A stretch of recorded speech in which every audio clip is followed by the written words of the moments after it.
podcast.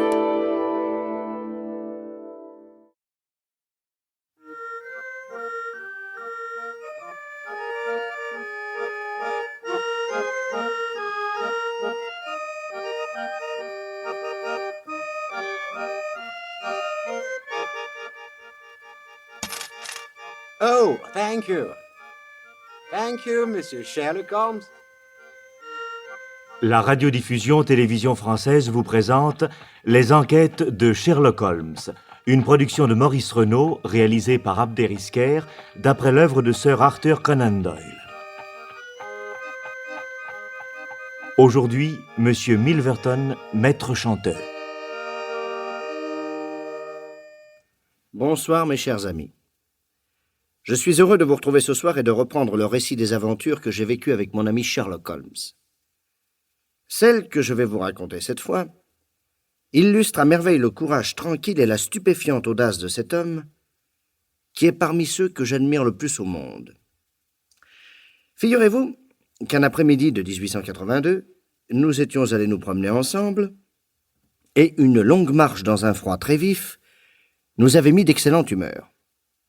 Et voici qu'en rentrant peu après 5 heures dans notre appartement de Baker Street, Sherlock Holmes trouve une carte de visite glissée dans la jointure de la porte. Ah, il est venu. Qui donc? Lisez. Charles Auguste Milverton, Appledore Lowers, Londres, agent d'affaires. Qui est ce gentleman? Ce n'est pas un gentleman, c'est peut-être le plus ignoble des sujets britanniques. Ah oui? A-t-il écrit quelque chose au verso de sa carte? Oui. Oui, je viendrai à 5h30. C'est presque l'heure. Attendons-le. Il se dérange, donc je marque un point. Ah. C'est vous qui lui avez demandé de venir? Oui. Je vous préviens, à le voir, il est assez immonde. N'éprouvez-vous pas comme moi, Watson, quand vous visitez le zoo, une sorte de répulsion à observer les serpents avec leurs corps visqueux et leurs têtes aplaties? Oui, il me cause un horrible malaise. Eh bien, tel est Charles Auguste Milverton. Dans ma carrière, j'ai déjà eu affaire à une bonne cinquantaine d'assassins. Le pire de tous ne m'a jamais inspiré le dégoût que j'éprouve à regarder cet individu.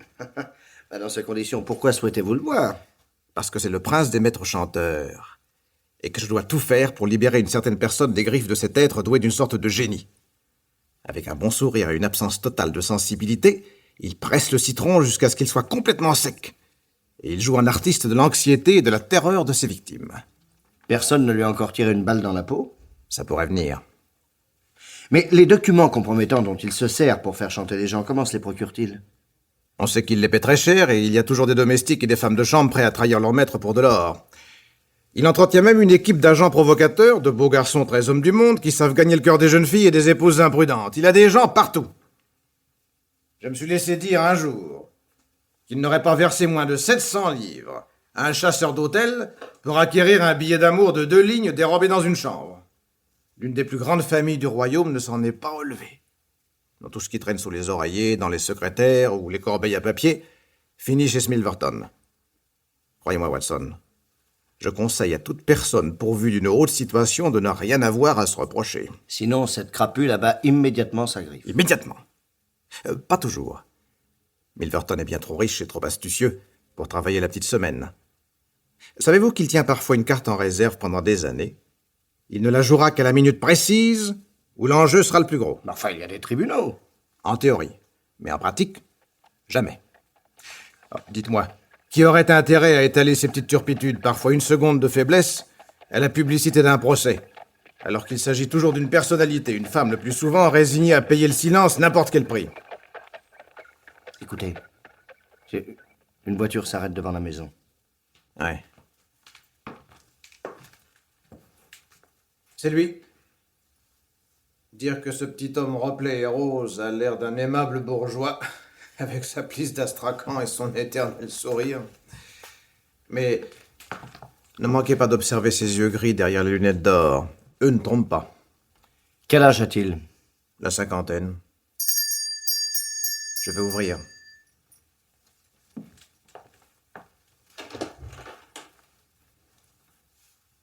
Bonsoir, Monsieur Holmes. Vous ne pouvez vous imaginer la joie que j'ai de vous connaître. Je ne vous étonnerai pas, monsieur, en vous disant que ce n'est pas tout à fait réciproque. Aucune importance, Monsieur Holmes. J'ai l'habitude. Si vous voulez entrer. Pardon. Voici le docteur Watson, mon ami et associé. Monsieur, Docteur. Vous pouvez parler devant lui, c'est un autre moi-même. Mais cher monsieur Holmes, je n'ai personnellement rien à vous dire. Vous avez manifesté le désir de me voir.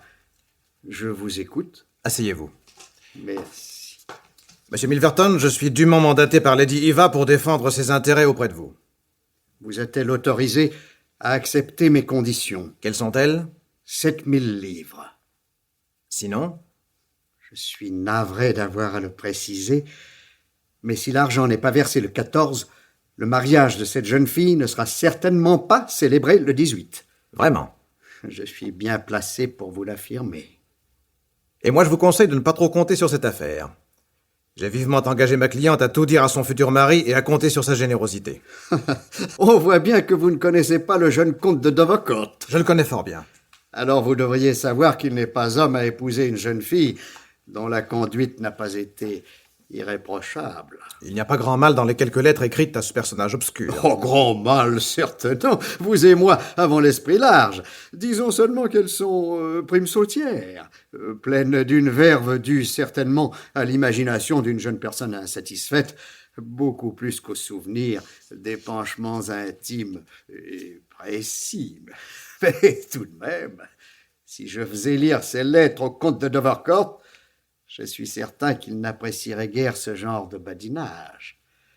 Toutefois, si vous estimez que votre cliente a tout intérêt à ce que cette littérature soit communiquée à son fiancé, je comprends fort bien que vous ne veuillez pas dépenser une telle somme pour la récupérer, mais dans ce cas, permettez-moi de me retirer. Un moment, je vous prie. Il est évident que j'aimerais éviter à ces jeunes gens une explication délicate qui ne manquerait pas de jeter une ombre sur leur bonheur.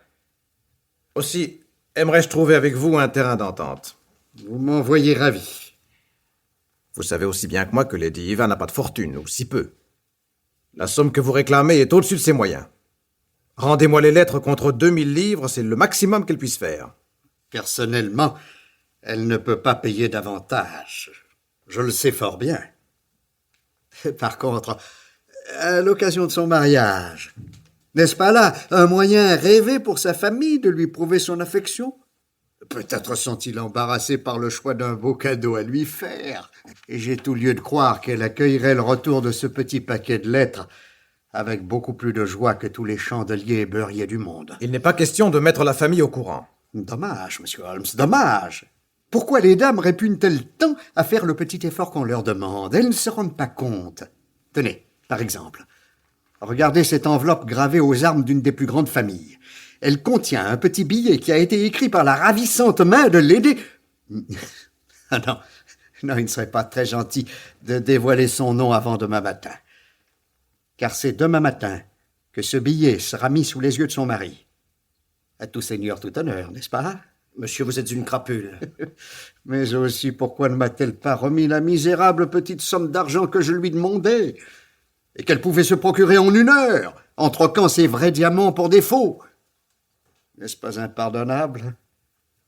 Ça a été le même cas pour la rupture de fiançailles entre Miss Miles et le colonel Dorking, alors que le chiffre ridicule de 1200 livres aurait tout arrangé. Je vous répète que Lady Eva n'a pas de fortune.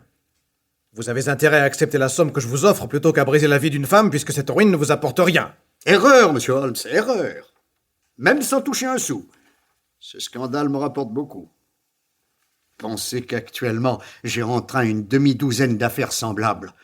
Voilà qui rendrait tout de suite raisonnable ceux qui se font tirer un peu l'oreille. Vous ne croyez pas, hein? Je vous giflerai avec plaisir, monsieur. Vous n'êtes pas le premier. Tenez, voici un petit carnet.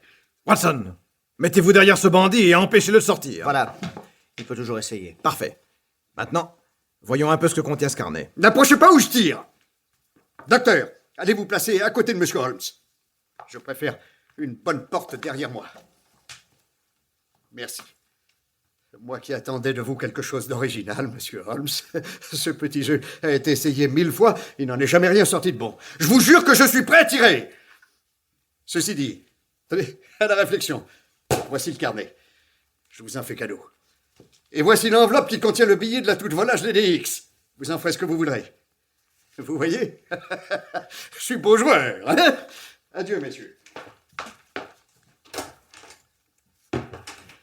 Curieux personnage. Holmes, regardez dans l'enveloppe, vite. Sacré nom. Il n'y a qu'un papier blanc. Mais les armes. Elles sont grossièrement dessinées à la plume et de pure fantaisie. Mais alors le carnet? Toutes les pages sont blanches. Ah, c'est bien fichu de nous. Je m'en doutais, remarquez. Mais il est toujours humiliant d'en acquérir la certitude. En tout cas, son truc est bon pour sortir de situations délicates. Mais tout cela n'est qu'une amusette. Maintenant, Monsieur Milverton, à nous deux. Sherlock Holmes se laissa tomber dans un fauteuil près du feu. Il posa son menton sur ses genoux repliés, croisa les doigts sur ses maigres tibias, et, semblable à un N majuscule, il demeura immobile pendant une demi-heure, les yeux fixés sur les charbons qui se consumaient. Puis soudain, avec la promptitude d'un homme qui vient de prendre une décision, il se leva et disparut dans sa chambre à coucher. 10 minutes plus tard, il reparaissait vêtu comme un valet de chambre qui sera en ville, gilet rayé, petit paletot et chapeau rond. Et il avait le long des joues une paire de favoris si finement collés que leur nature postiche était indécelable. Mes respects, Dr. Watson. Je suis le majordome de Lord Nottingham. Et mon maître vous prie de venir le voir. Il a les oreillons. Excellent. On jurerait que vous avez servi toute votre vie. Et on est toujours le serviteur de quelqu'un. Là-dessus, mon cher, je vous dis bonsoir.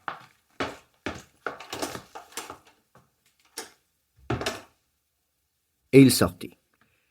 Je savais qu'il avait déclaré la guerre à Charles-Auguste Milverton, mais j'étais loin de me douter de la tournure qu'allaient prendre les événements. Pendant quelques jours, Holmes entra et sortit à des heures très différentes, mais toujours sous son déguisement. Enfin, un soir où la tempête faisait rage, il revint de sa dernière expédition et, après avoir arraché ses favoris, il s'assit devant le feu. J'ai une grande nouvelle à vous apprendre, Watson. Ah, laquelle? Je suis fiancé. Vous? Me jugez-vous incapable de faire le bonheur d'une femme? Non, bien sûr. Je m'attendais si peu. Et que voulez-vous, mon cher? Il faut bien faire une fin. Et puis, vous savez, l'amour. Bravo. Et peut-on savoir qui est l'heureux élu? Oui, c'est la femme de chambre de Milverton. Quoi? La femme de chambre de Milverton. Elle est ravissante, un peu idiote, mais je serai très heureux avec elle. Et dire que j'ai marché. Ah, pas longtemps. Savez-vous où je suis allé le premier soir où je suis sorti déguisé? Non. Me poster en face de l'entrée de service de l'hôtel particulier de M. Milverton. Et là, j'ai attendu. Quoi donc? La chance, Watson. Il est rare, en effet, que le destin ne vous tende pas une main secourable. Quelquefois, c'est seulement un petit doigt, le tout est de le saisir à temps. Or, après avoir fait le pied de grue pendant 20 minutes, je vois sortir de chez Milverton une boniche au visage rougeau qui portait un panier à provisions. Je la suis et je la vois entrer chez divers fournisseurs pour acheter de la viande, des légumes, du fromage. Chez l'épicier, il y avait beaucoup de monde. J'entre derrière elle, j'attends mon tour, et voyant qu'elle avait glissé son mouchoir dans son panier, je le lui chipe avec dextérité et je le fourre dans ma poche. J'achète un paquet de thé, et la fille venant de sortir, je la suis de loin, et tout à coup, je l'appelle. Mademoiselle! Mademoiselle! Monsieur? Vous venez de perdre votre mouchoir. Oh, oh, merci, monsieur. Vous êtes bien bon. Mais ce panier est trop gros pour vos petites mains. Permettez-moi de vous le porter jusque chez vous. Oh, c'est pas la peine, j'ai l'habitude. Je me présente. Oscar Parker, majordome de Lord Nottingham. Oh, je suis très honorée, monsieur Parker. Et jamais j'accepterai que vous Non, portiez... laissez donc. Je suis très heureux de pouvoir vous être agréable. Monsieur Parker... Vous voulez bien que je vous confie un secret? Un secret? Oui. Vous allez vous moquer de moi. Oh, me moquer de vous? Oh non, monsieur Parker, j'oserais pas. Eh ben, je vais tout vous avouer. Depuis le premier jour où je vous ai vu, eh bien, la nuit, j'arrive plus à dormir. Pourquoi ça? Je ne fais que penser à vous. Oh, Monsieur Parker. Oui. Puis, je voudrais vous poser une question. Non, si je suis indiscret, ne me répondez pas. Allez-y. Êtes-vous fiancé? Ben, j'aurais qu'à dire oui au garçon laitier. Il m'a demandé ma main. Ah. Oui, mais se marier, c'est grave. Faut réfléchir. Ah oui, comme vous avez raison, oui. Parce que moi, je suis tout seul. Puis j'ai une très belle situation. Alors, si vous vouliez... Mais on se connaît pas. Faisons plus ample connaissance. Tenez, demain c'est samedi. Voulez-vous qu'on sorte ensemble? Ah oui, je veux bien. Je vous emmène au café-concert, hein? Au Palmarium. Oh oui. Oh, j'y ai jamais été. Ah oui. Alors, je viendrai vous chercher à 8h moins le quart, hein? Et puis je vous attendrai sur le trottoir en face de chez vous. Ah ben ici, alors. Comment ça, ici?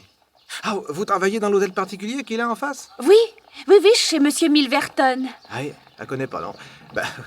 Vous savez, alors, ça, c'est que la vie est drôle. Pourquoi? Parce que j'ai servi dans cette maison-là. Chez Monsieur Milverton? Non, chez un de ses précédents locataires, Lord Sheffield. Vous ne servez que chez des lords. Ah, mais noblesse oblige.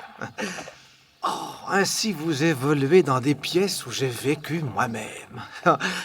Oh, je pourrais mieux vous voir en pensée. Ce que vous causez bien. Le bureau est toujours au premier étage? Ah non, celui de monsieur est au rez-de-chaussée, à côté de sa chambre. Ah, et la chambre n'est plus au premier? Ah non? Après tout, chacun s'arrange comme il veut, hein? Bon, alors à demain ici, à 8h15. Oui, Monsieur Parker. Oh non, hein. Appelez-moi Oscar. J'oserais jamais. Moi, je vous appelle bien par votre petit nom. Ah, vous le connaissez pas. C'est vrai, au fait. Comment vous appelez-vous? Betsy. Mais c'est adorable. Alors, en rêve, la nuit, je pourrais vous appeler Betsy? C'est merveilleux. Alors, à demain soir, Betsy. Oui. Vous me permettez de vous baiser la main? Oh oui. Oscar. Et samedi soir, mon cher, j'ai passé avec elle la soirée au Palmarium.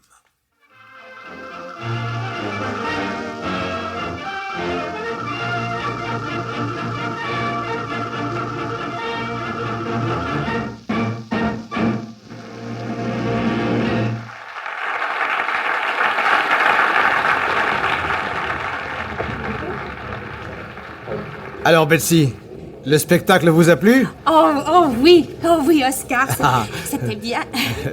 Vous n'avez pas été sage. On s'est très mal tenu. Ça vous apprendra à être si jolie.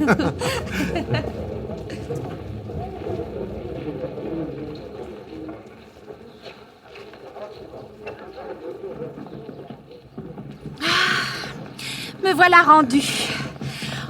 On a marché trop vite. Et, Faut se quitter. hélas, vous êtes libre demain après-midi? Oui. Je vous emmène faire du canot sur la Tamise, d'accord? Oscar, vous me gâtez. Tiens, chez vous, il y a une lumière au rez-de-chaussée. Monsieur Milverton est dans son bureau. Là? Ah non, cette fenêtre-là, c'est le salon. Non, son bureau, c'est la fenêtre à côté. Il doit être riche, votre patron. Oh oui, sûrement. Il doit avoir un bureau magnifique. Oui, avec des dorures partout. Oh, même sur le coffre-fort. Oh, bien mieux. Mais on dirait pas que c'est un coffre-fort. Ça a l'air d'une commode en bois de rose, comme on appelle ça. Et puis le trou de la serrure, il est caché par une poignée en bronze qu'on glisse. Oh, ce que c'est bien fait, hein. Bravo, on ne prend jamais trop de précautions. Hein. Bon, alors, je me sauve. Hein. À demain, Betsy. À demain, mon Oscar. Oh, voulez-vous finir? Jusqu'ici, je vous connaissais beaucoup de talent, Holmes, mais excusez-moi, je ne vous croyais pas capable de jouer si bien les Don Juan. Où voulez-vous en venir exactement? J'ai tiré de Betsy tous les renseignements dont j'avais besoin. Je connais maintenant avec la plus grande exactitude la topographie des lieux, ceux qui les occupent et les habitudes de la maison. Ça valait bien 8 jours de marivaudage, non? Watson, je suis prêt. Cette nuit, je cambriole Charles Auguste Milverton. Quoi? Mais vous êtes fou! Je lutte contre cet homme avec ses propres armes. Vous voulez lui voler les documents qu'il détient? Il n'y a pas d'autre moyen. Enfin, quel que soit le but poursuivi, on n'a pas le droit de s'introduire la nuit chez les gens. Vous connaissez la loi, c'est très grave. Peu m'importe. Et si vous êtes pris, vous êtes déshonoré. Cette expédition est moralement justifiable. Et s'il vous abat à coup de revolver? Ça fait partie des risques. Demain, c'est le 14, ne l'oubliez pas. Et si d'ici là, je n'ai pas repris les lettres, cette canaille tiendra parole et le scandale éclatera. Je n'ai donc que deux solutions, ou abandonner une femme qui a besoin de moi, ou jouer cette dernière carte. Ouais, très juste. Puis, dites-moi, Watson, ce duel entre Milverton et moi promet d'être passionnant, non? Oui, bien sûr. Alors, quand partons-nous? Vous? Mais vous restez Il ici. n'en est pas question. Sinon, vous n'irez pas non plus. Oh, ça... Je vous jure que si vous m'empêchez d'être auprès de vous en cas de danger, je cours tout de suite au commissariat et je vous dénonce. Brave, Watson. Allez, c'est bon, je vous emmène. Nous partageons le même appartement. Qui sait, nous partagerons peut-être la même cellule. Mais qu'est-ce que c'est que tout ça? L'attirail perfectionné du parfait cambrioleur. Une pince Monseigneur nickelée. Un diamant pour couper les vitres. Des clés adaptables. Bref, tout le progrès qu'exige la marche de la civilisation. Ah, là, ma lanterne sourde. Tout est en ordre. Tenez, Watson. Je viens d'acheter une paire de bas de soie noirs. L'un d'eux allait être inemployé, le voici, vous vous en servirez. Mais pourquoi faire? Une cagoule, comme celle que je vais me faire. Tenez, passez-moi les ciseaux là-bas. Voilà. Merci. Vous voyez, 2 trous à la place des yeux. Et le tour est joué. Vous n'avez qu'à en faire autant. Bon. Nous mangerons quelque chose avant de partir, car il vaut mieux avoir les nerfs solides. À 11h, nous irons en cab jusqu'à Church Row.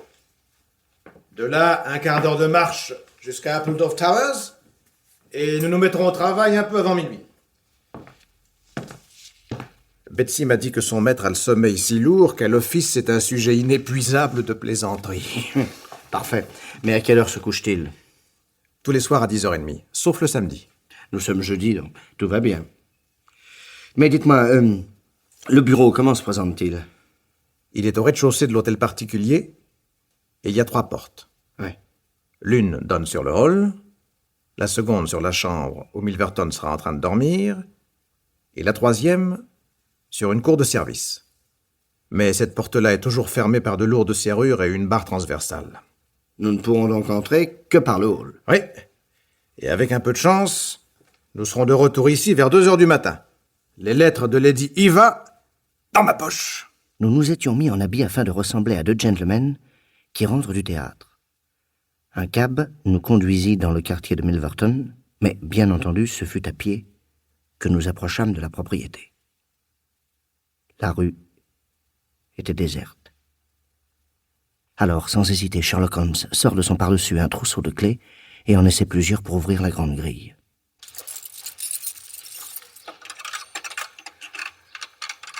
Cette grille. Voilà. Watson. Watson, venez.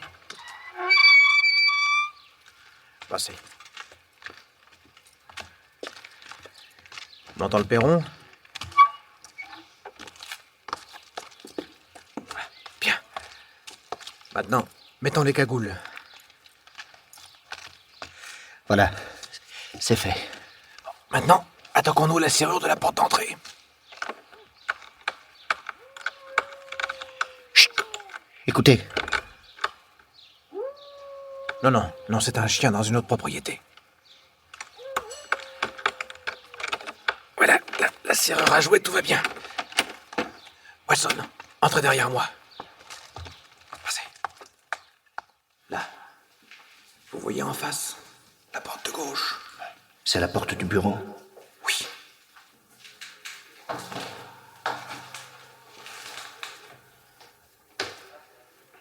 Merveilleux. La porte n'est pas fermée à clé. C'est de la chance.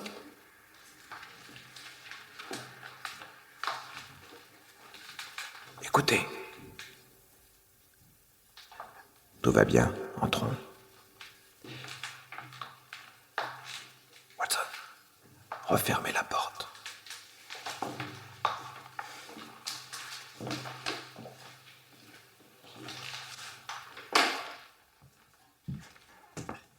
Il y a encore du feu dans la cheminée.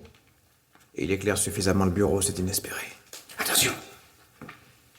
La porte de la chambre est ouverte. Si Milverton se réveille... Allez fermer cette porte. Non, non, très doucement. Et vous y collerez votre oreille de temps en temps. Au moindre bruit, vous me faites signe. Entendu. Regardez, Quoi donc? cette porte qui donne sur la petite cour de service. Elle n'est pas verrouillée. La barre de fer est enlevée. Formidable. En cas de danger, on file par là. Ouais, je n'aime pas ça. D'habitude, cette porte est bouclée. Qu'est-ce que ça veut dire? Vous craignez quelque chose? Sait-on jamais. Allez fermer la porte de la chambre. Et ne vous en éloignez pas. Dans la chambre, Milverton devait dormir profondément, car aucun bruit ne m'inquiéta. Je fermai la porte doucement, et j'y collai mon oreille prête à la moindre alerte. De la cheminée, le feu éclairait suffisamment la pièce pour permettre à Sherlock Holmes de travailler. Près de la fenêtre, masquée par des rideaux de velours, il avait découvert la commode en bois de rose qui était en réalité un coffre-fort. Il avait fait glisser la poignée qui recouvrait l'entrée de la serrure, et après avoir déroulé son attirail de cambrioleur, il ressemblait maintenant à un chirurgien absorbé par une opération délicate.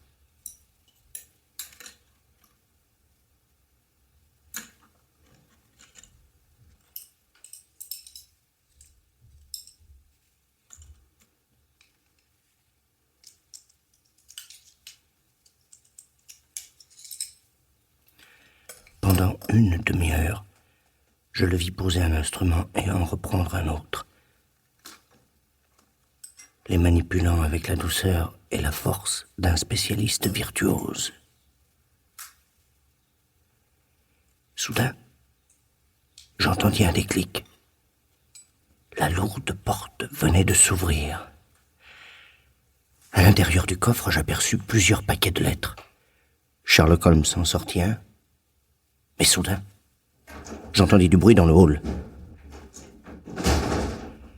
En un clin d'œil, mon ami repoussa la porte d'acier, saisit sa trousse d'instruments et se cacha derrière les rideaux en me faisant signe de le rejoindre. Là, nous tendîmes encore l'oreille. On marchait dans le hall et l'on venait vers le bureau.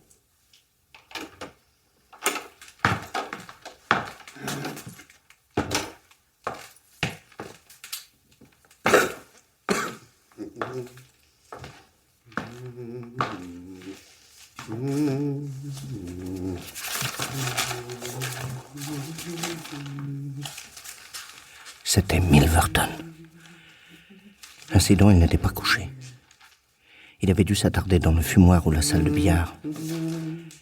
Et maintenant, l'électricité allumée, il était assis dans le fauteuil de son bureau, un long cigare aux lèvres, examinant des papiers tout en crachant des ronds de fumée. Sherlock Holmes me serra doucement le poignet.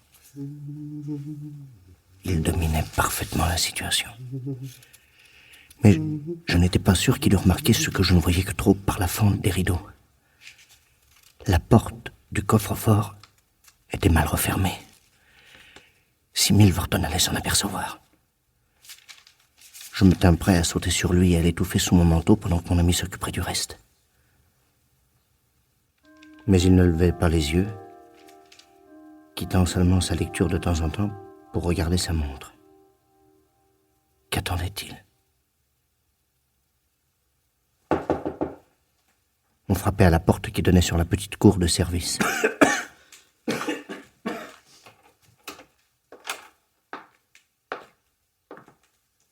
Vous avez près d'une demi-heure de retard.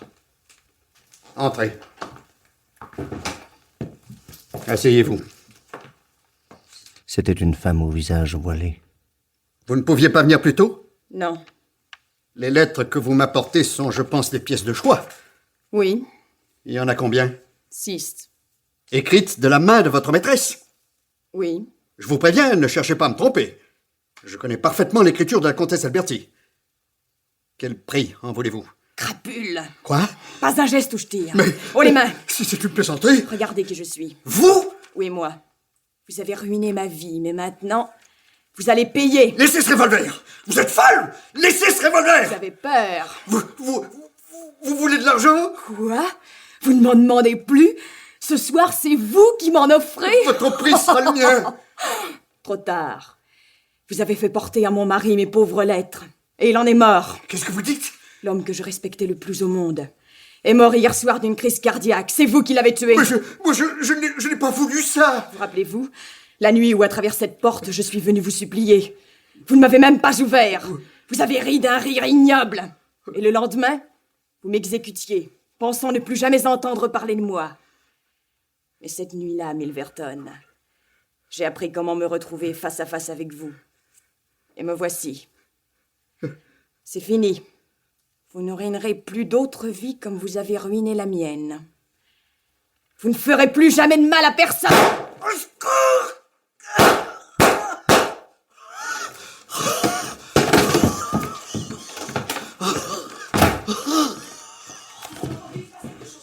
Elle est partie. On vient. Fermez la porte à clé qui donne sur le hall. Oui. Vite, vite. Voilà. Je ferme aussi celle de la chambre. Maintenant, les paquets de lettres qui sont dans le coffre. Vite, aidez-moi à les jeter dans le feu. Oui, tout de suite. 1, 2, 3 et 4. Ah, la belle flambée.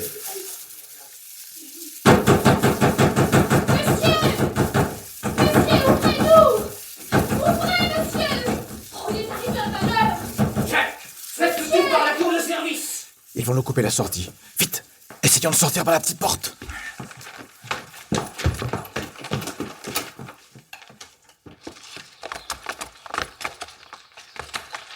La grille est ici à gauche. Oh, elle est fermée. Le mur, sautons par-dessus le mur. Ouais. Allez, hop. Allez, donnez-moi la main. Mon par-dessus est accroché. Là-bas, il s'escalade le mur. Sautez sur celui-là, Jack, attrapez-lui le pied, vite. Tiens, en attendant, attrape ça, tiens. Sauvé. Voilà, il n'y a plus qu'à sauter de l'autre côté. Hop. Maintenant, filons.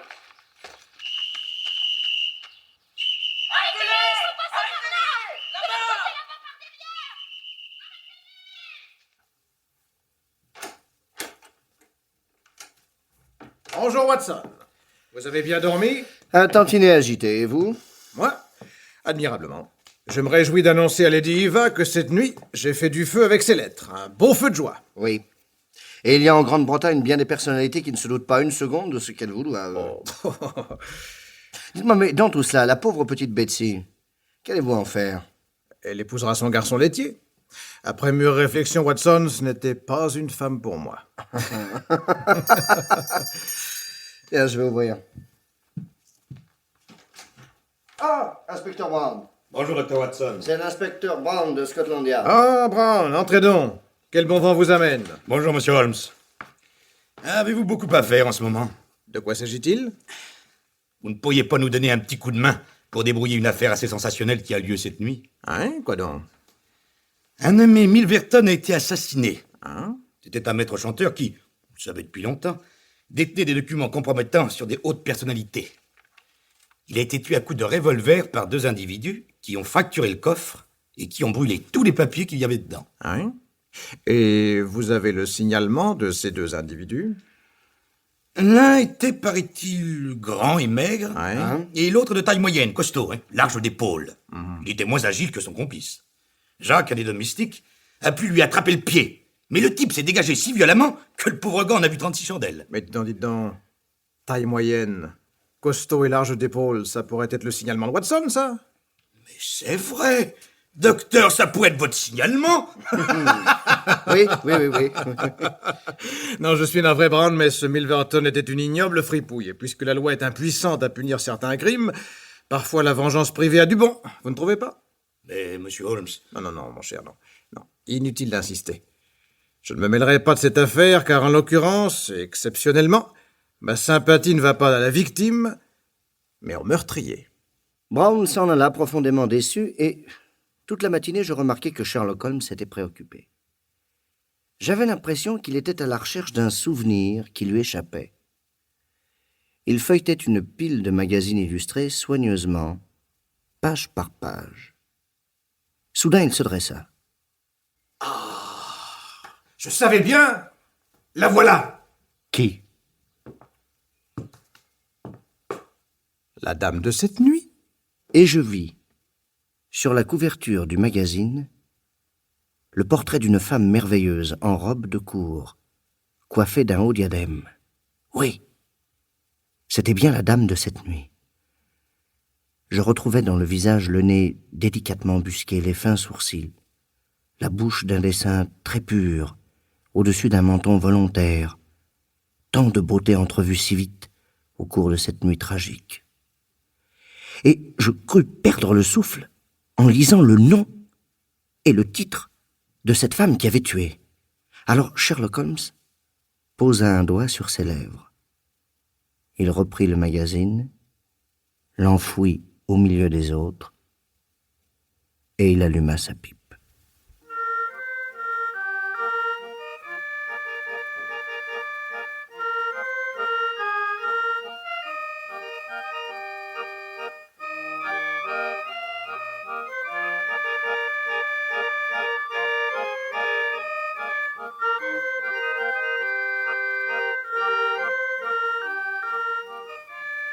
Dans la série Les enquêtes de Sherlock Holmes, vous venez d'entendre Monsieur Milverton, maître chanteur, d'après la nouvelle de Sir Arthur Conan Doyle.